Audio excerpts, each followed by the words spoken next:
Mais si vous me permettez, Michel, je voudrais d'abord deux observations liminaires en guise de réponse à mes prédécesseurs. Gad nous faisait le reproche à nous tous, et notamment à Israël, d'avoir soutenu les dictatures dans le monde arabe. Et il disait que c'était contradictoire de se vouloir une démocratie, qui plus est la seule démocratie dans la région, et de soutenir les dictateurs. Et moi, je veux dire qu'on ne pouvait pas faire autrement. Il y a quelques hypocrisies, je crois, et au moins quelques anachronismes à faire le procès des relations que nous avions les uns et les autres avec les dirigeants des pays arabes, une fois que ces dirigeants ont été abattus. Il faut bien comprendre que la politique internationale se fait avec les gens en place, qu'ils nous plaisent ou qu'ils ne nous plaisent pas. C'est comme ça. Je veux dire, d'ailleurs, si contradiction il y avait, c'est que dès qu'on se mêlait de dire qu'il y avait de la dictature et que tout ça ne se passait pas très bien sur le plan des droits de l'homme, on vous demandait, mais de quel droit vous mêlez-vous, de ce qui ne vous regarde pas? Est-ce qu'il n'y aurait pas au moins un soupçon de néocolonialisme à se mêler des affaires intérieures des pays souverains?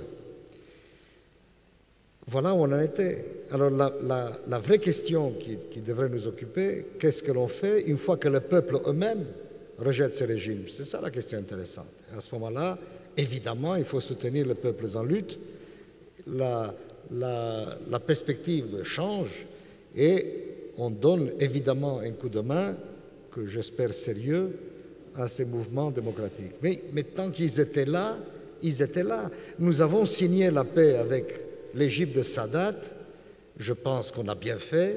Sadat n'était pas un parangon de démocratie. On a signé la paix avec Hussein de Jordanie. Hussein n'était pas non plus un parangon de démocratie. Et si on avait pu signer avec Assad père, c'est que Barak a raté d'un poil.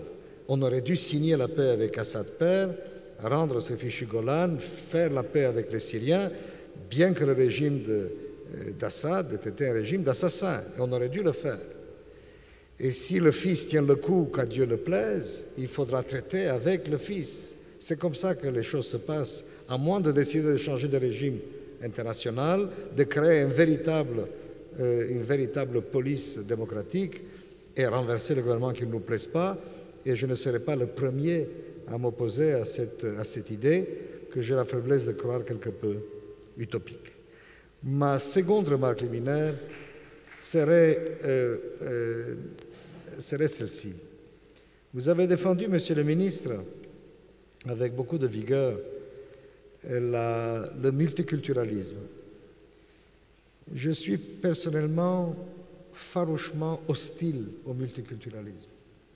Et je l'ai écrit, j'ai défendu cette idée, non pas parce que je pense que nous devons vivre dans une société de clones, évidemment, mais je pense qu'il faut s'entendre sur les mots. Si multiculturalisme veut dire ce que vous, Britanniques, vous avez réussi à faire pendant une bonne génération, c'est-à-dire une société ghettoisée, où chacun chez soi, les cochons seront bien gardés, et on s'est réveillé au bout de 2 ou 3 générations de Britanniques, et on s'est aperçu qu'ils parlaient parfaitement français, qu'ils savaient jouer au cricket, mais qu'ils étaient des ennemis implacables du peuple au milieu duquel ils vivaient.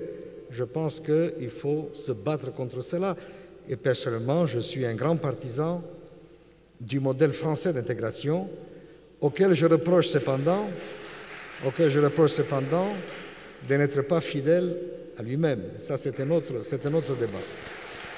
Alors, je vous suis évidemment si vous défendez une société pluriculturelle où chacun a le droit d'exprimer ses croyances, librement évidemment, mais à condition expresse qu'il y ait un fond de citoyenneté commun sans lequel il n'est pas de société viable.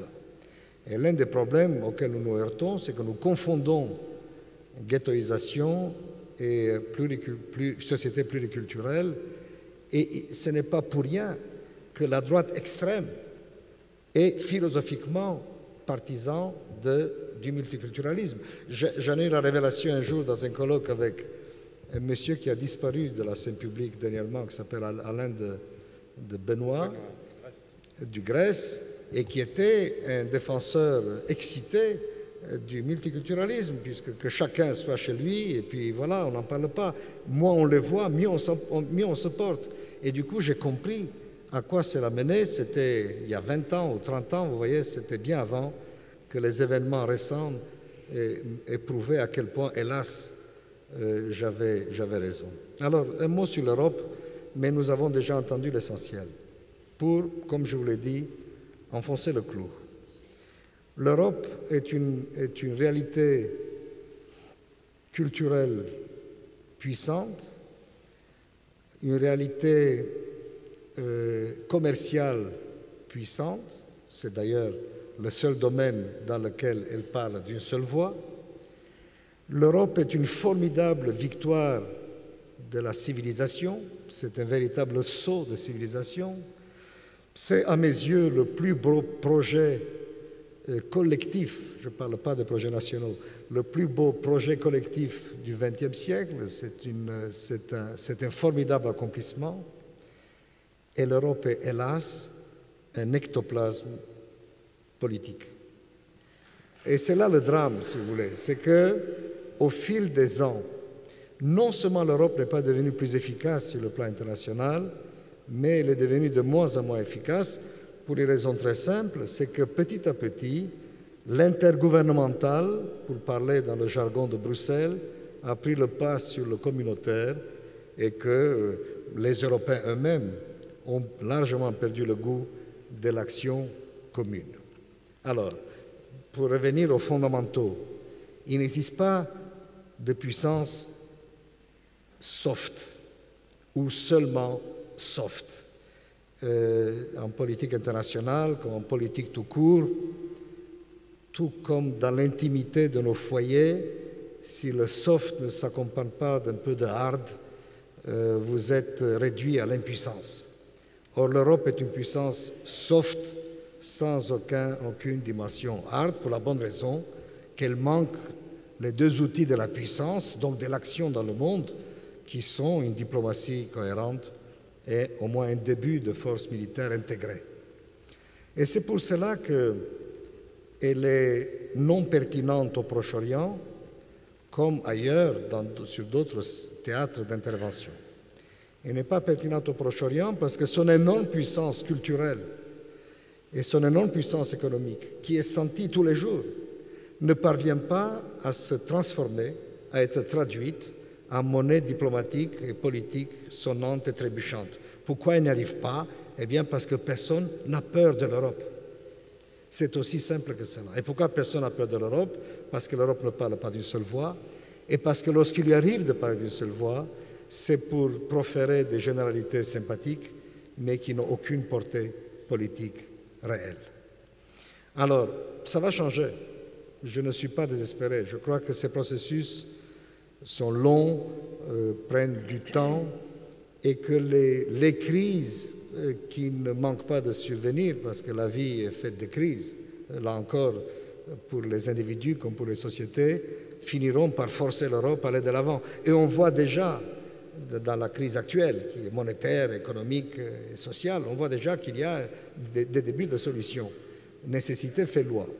Donc je ne désespère pas que quelque chose se passe aussi sur le plan diplomatique et militaire, mais je n'ai pas le temps d'attendre, parce que jusqu'à ce que l'Europe devienne cette force de bien capable d'agir, il n'y aura plus d'Israéliens ni de Palestiniens, mais un magma multiculturel où on va se faire la guerre pour un puits d'eau. Et donc, je presse les Européens, et ça, je pourrais vous raconter des anecdotes, j'en ai plein sur le cœur, puisque j'étais mêlé de près à la non-existence de l'Europe depuis des années déjà. Je plaide pour que les Européens comprennent cela. Pour faire quoi, par exemple? Eh bien, si les Européens arrivaient à s'entendre, ne serait-ce que pour être une force d'appoint pour les Américains, ce serait déjà très bien. Si les Européens réussissaient à s'entendre pour servir d'aiguillon aux Américains, puisque les Européens ont les idées claires, vous l'avez dit à juste titre, depuis 1980, c'est la déclaration de Venise. Les Européens ont raison depuis 30 ans. Avec quel résultat? Donc là, oui, dans la situation qui est la nôtre, l'Europe pourrait, peut-être, servir d'aiguillon aux Américains. Par exemple, prenons l'exemple de septembre. Donc, je termine, Michel, j'en ai pour 2 minutes. Septembre, donc, qui arrive, la déclaration, donc la résolution de création d'un État palestinien.